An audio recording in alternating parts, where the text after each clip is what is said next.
اعوذ باللہ من الشیطان اللعین الرجیم، بسم اللہ الرحمن الرحیم۔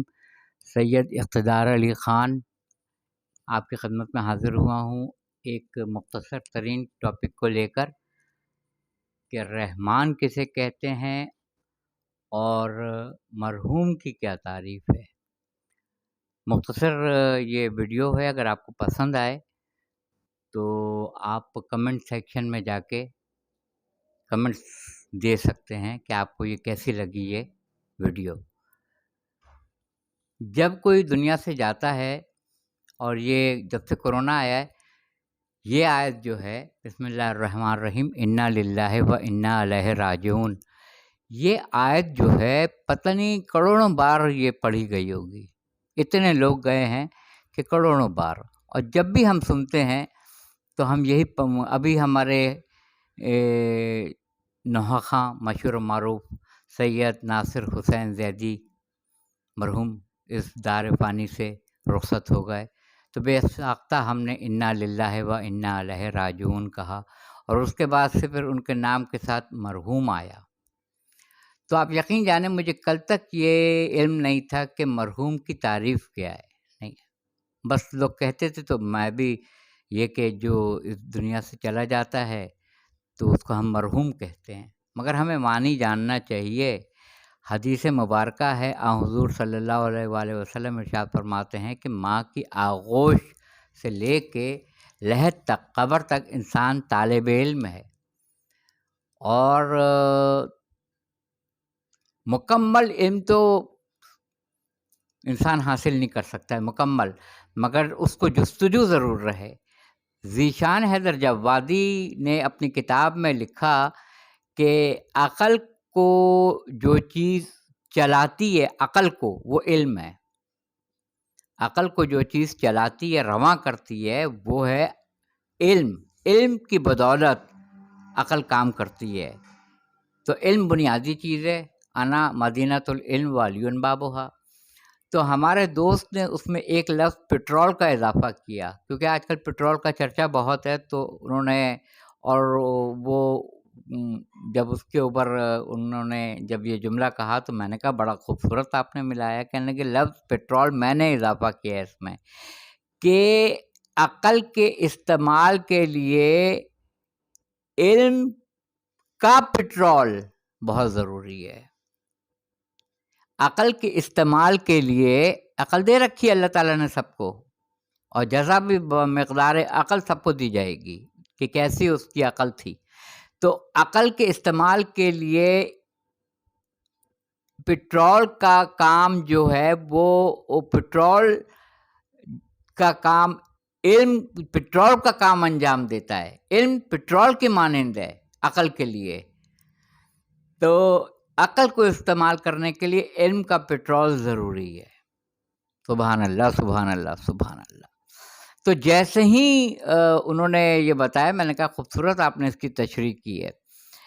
اب آ جائیے نفس مضمون کی طرف کہ مرحوم کسے کہتے ہیں۔ اس کو جاننے کے لیے رحمان کی تعریف ضروری ہے، تب ہمیں لفظ مرحوم سمجھ میں آئے گا کہ مرحوم کے کیا معنی ہیں۔ دیکھیے، جو چل کر آپ کے دروازے پر آئے رحمت بانٹنے کے لیے، مانگنے کے لیے نہیں، رحمت کو بانٹنے کے لیے آپ کے دروازے پر آئے اور دق الباب کرے، دستک دے آپ کے دروازے پہ، اور یہ نہ دیکھے کہ یہ غیر ہے یا اپنا ہے، یہ پرایا ہے یا اپنا ہے، یہ دشمن ہے یا دوست ہے، اور رحمت بانٹ دے بغیر دیکھے ہوئے کہ دشمن ہے یا دوست ہے، اپنا ہے یا پرایا ہے، اور رحمت کو بانٹے، اسے رحمان کہتے ہیں۔ اور جو کسی کے دروازے پہ جا کے دستک دے اور رحمت کو طلب کرے، رحمان رحمت بانٹتا ہے، اور جو یہ نہ دیکھے کہ یہ دوست ہے یا دشمن، اپنا ہے یا غیر، اپنا ہے یا پرایا، اور آپ سے رحمت مانگے، اسے مرحوم کہا جاتا ہے، اسے مرحوم کہا جاتا ہے۔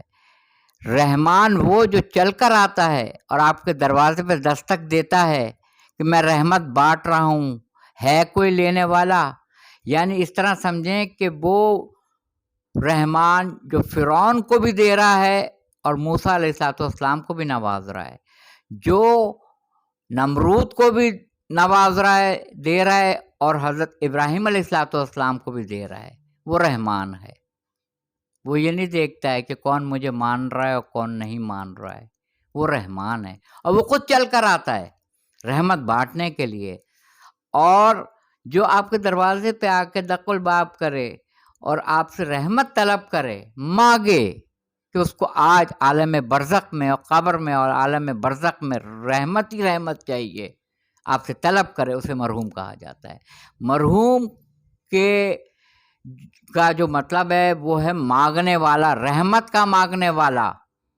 اسی سے ایصال ثواب پروو ہوتا ہے کہ اس کو برزخ میں آپ سے رحمت چاہیے ہوتی ہے مرحوم کو، کہ آپ اس کے لیے ایصال کریں، میں عالم برزخ میں ہوں، میں فشار قبر میں مبتلا ہوں، میں عالم برزخ میں مسائل کا سامنا کر رہا ہوں، میرے لیے کوئی توشہ آخرت کے لیے کوئی رحمت بھیج دے، اسے مرحوم کہا جاتا ہے۔ اس لیے مرنے والے کو ہم مرحوم لکھتے ہیں۔ مرحوم کا مطلب ہے کہ اس کو اسی لیے کہا جاتا ہے سورہ یاسین میں کہ جو مر جاتا ہے اور اپنے پیچھے جو آثار چھوڑے جاتے ہیں قیامت تک اس کو تحریر کرتے جاتے ہیں۔ اگر مسجد بنائی تو اس کے نامہ اعمال میں جاری ہے، اگر اس نے کوئی مدرسہ بنایا اس کے نامہ اعمال میں جاری ہے، اگر اس نے اولاد صالح چھوڑی ہے تو اس کے ایصال ثواب کے لیے پہنچ رہا ہے۔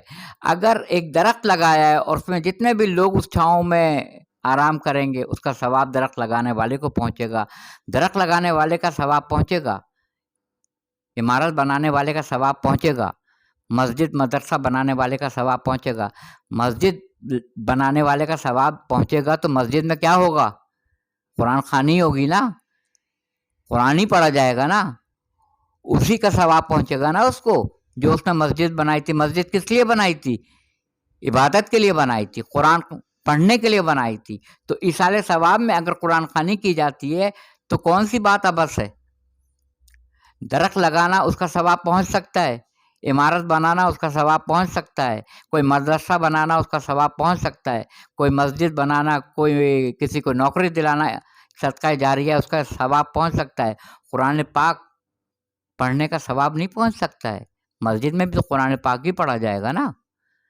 وآخر دعوانا الحمدللہ رب العالمین۔ یہ کلپ دیکھ کے کمنٹ سیکشن میں کمنٹس کیجیے گا۔ میں یہ نہیں کہتا ہوں کہ میرے چینل کو سبسکرائب کر دیجیے، یہ میں لکھتا ضرور ہوں، کہتا نہیں ہوں۔ میں یہ بھی نہیں کہوں گا آگے شیئر کر دیجیے گا، آپ کی مرضی ہے، سبسکرائب کیجیے یا نہ کیجیے، آپ کی مرضی ہے کہ آگے شیئر کیجیے نہ کیجیے۔ میں نے ایسے بھی لوگوں کو دیکھا ہے جو حرم میں، جو مقدس مقامات میں یہ کہتے ہیں کہ جب تک 1000 ویورز نہیں آئیں گے، ویوز نہیں آئیں گے، میں حرم میں داخل نہیں ہوں گا۔ معاذ اللہ معاذ اللہ، یعنی یہ تو کاروبار ہو گیا کہ آپ نے شرط لگا دی کہ جب تک 1000 ویوز نہیں آئیں گے آپ حرم میں داخل نہیں ہوں گے۔ کس میں اتنی ہمت ہے کہ جو یہ شرط لگا دے کہ ویوز آئیں گے تو میں حرم میں جاؤں گا؟ کوئی ویوز نہیں آئیں گے، کوئی کمنٹس نہیں آئیں گے، کوئی سبسکرائب نہیں کرے گا، حرم میں تو جاؤں گا، خانہ کعبہ میں تو جاؤں گا، مسجد نبوی پہ حاضری دوں گا، ائمہ کے روضے پہ جاؤں گا، اس پہ شرط نہیں لگاؤں گا کہ چینل کو سبسکرائب کریں گے تو میں جاؤں گا، آپ ویوز بڑھائیں گے تو میں جاؤں گا، نہیں۔